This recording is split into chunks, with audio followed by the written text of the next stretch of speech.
ebintu otuuke wa Sekalodi Mayor obuduuka abana bonna buli omu alina akaduuka kasolooza paaka empya Lord Mayor obuduuka bwafuuka bw'abannannyini Lord Mayor ayinako obuduuka ng'omuntu kansala akyalina akaduuka ku paaka enkadde Lord Mayor tugenda kujjayo obubbi bw'ebintu byobye kooti Gigi Attorney General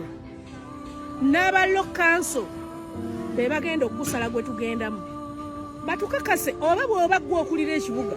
okkirizibwa okubba ettaka ly'ekibuga n'olyegabira n'abafamirezo n'ojja wano mu council n'otuleetera budgeti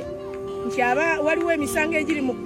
mu kooti nga bagiwabira kesisi tuteekewo ssente egy'okuliyirira abantu okukakkana essente baziyirira gwe ng'ate gwe looya waabo abawaabi za kitongole gwozireeta mu budgeti n'okyuka eri n'otuuka nga lo faamu yo yeewaaba waliwo obubbi mu nsi obusinga obwo